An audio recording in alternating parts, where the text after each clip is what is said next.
Ladies and gentlemen, today I am pleased to say we have a very special individual here. He has been influential in changing the way and enhancing the way municipal sewage is treated. He, over 30 years in the industry, has brought new technology, has installed new systems which have changed the way sewage is treated and cleaned. Please let us welcome Mr. Sandeep Asolkar, Hello. the, Thank you. the Chairman Thank and you. Managing Director of SFC Environmental Technologies Ltd. Thank you Sandeep, for having me here. thank you, sir. Thank you. You have been in this industry for 30 years, maybe more, and you have seen how it has changed over the years. So, with the way India is expanding, the urban cities are growing. What are the changes that you have seen in your industry over the last 30 years?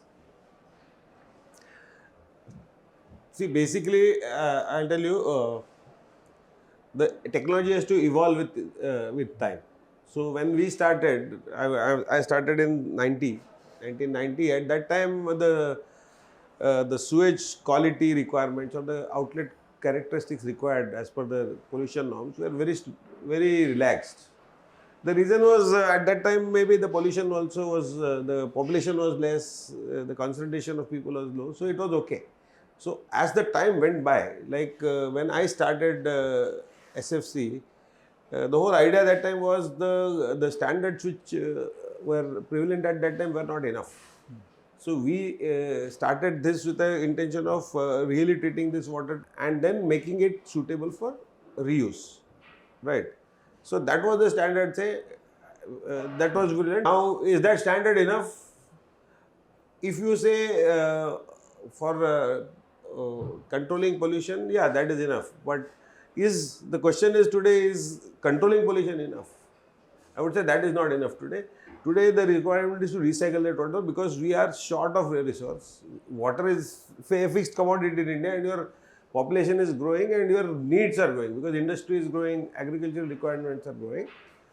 So today the whole focus has to now shift not only on treatment. Treatment is definitely required. There is no doubt about it. But to think that this will recycle. So earlier we started recycling in a, say, a low end purposes. Now possibly you have to go for high end purposes. So, So as you have standards said, will change. standards have changed, standards are going to change. And since you have been so-called the visionary who has seen how things will be needed down the road, what in your company, in SFC, what are the things that you'll have done? What are the products or solutions that you have come up with to ensure that, as you mentioned, zero liquid discharge, as you mentioned, that things need to be recycled uh, as far as possible, up to 100% if it's possible. So, what is it that you are coming up with to ensure that this process is taken forward? So I personally believe that tomorrow should be better than today. See, if you do the same thing tomorrow, then that doesn't make any sense. That we every day we have something new. So, we started with our flagship technology called CTech. Then we did not stop there. We added a lot of other technologies like turbo blowers, FDF to improve. So daily innovation was done. Now we are also thinking of recycling. So we have again and those products for us to say adopt a product or sell a technology. There are a few basic requirements. One is that it should have value proposition for our customers, lower on operating cost, lower on power, give you excellent high efficiency, and it has to be a unique product. Otherwise, see, it is a run-of-the-mill products is of no use for us. So we search for those products, and today we have we are promoting ultrafiltration, reverse osmosis, MBR. So, I can see from what you just said that you have created a culture of innovation at your company, that just one thing is not enough. You have to think beyond, you have to move beyond, you have to work beyond that thought, that concept to come up with something new every single day. Looking at this, what are the trends or opportunities that you see in India in the coming years? Because the whole industry is growing, but India is also growing. So, what are the upcoming trends or opportunities which exist, which SFC can capitalize on? So And a good thing in this industry is that as long as a person is there, this industry will flourish. So food and waste, these two things will remain. Whether you may need a mobile phone or you may not need a mobile phone, but these two things will not go. So that's a particularly funny part of this industry, I would say. The important thing here is what is going to grow in is recycling will become very important.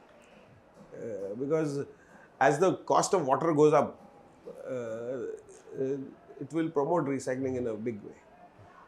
And how are you ramping up your infrastructure, your team to ensure that they are able to cope? Because as you just mentioned, this is going to be never ending. It's going to keep growing day by day. It will grow. See, that is a natural natural logic. So we are not doing anything new. This is, if you don't do, you are going to perish. So a person has to innovate daily. Everybody does it. Means people don't realize that they are doing it. They do it on their own. If they don't do it, they will perish. So innovation has to be in your life every day, in your home, in your relationships, in your in your business, of course. But it's a part. It has become a part of your oneself. See, every day you also feel, no, when you say are at your home, you don't do the same thing every day, right? So same restaurant you go all the time, all the year, no, you will have some innovation. Ki aaj jara pizza khate hain. So there is something new. So that has to be done.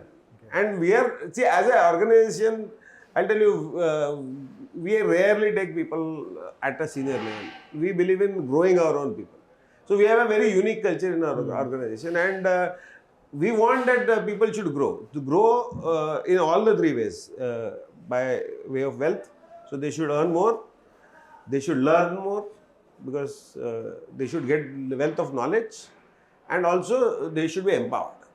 So that is our philosophy. And once you put it into that, and young engineers who come out from, say, IITs, MMTechs, other institutes and all, and the moment you ingrain that innovation in them, the company naturally grows up. If you import it from a different company, it comes with a different culture, and then we have a lot of problems. So how to adopt with this person? That's true. So yes, growth and innovation, and that is something that we are also trying to do at IFAT India for quite some time now. And of course, the growth is there. You can see that the halls have grown, the exhibitors have grown, the sectors have grown, the categories have grown. So at the core, we are also trying to grow along with the industry. So has this platform, how useful is this platform to help grow? Yeah. We had participated in a big way in the first IFAT, if you see. And we have participated this time after 12 years. So that was, I think, in 2013. Correct. That was the first. We had 2 stalls that time also. This time also we have 2 stalls. That time also we had the biggest stalls. This time also we have the biggest. If we have participated, either we will do it in a big way or we will not. So we are fully in it or fully out. I can really see the difference between the first IFAT and this IFAT. So IFAT has also grown a lot in India, and there is a lot of innovation. See, what happens is you are a very good showcase for people to come and meet.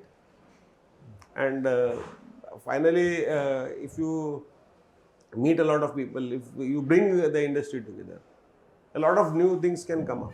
So it is not only, one is you are showcasing your products. Other is there is exchange of ideas, which I think is even more important.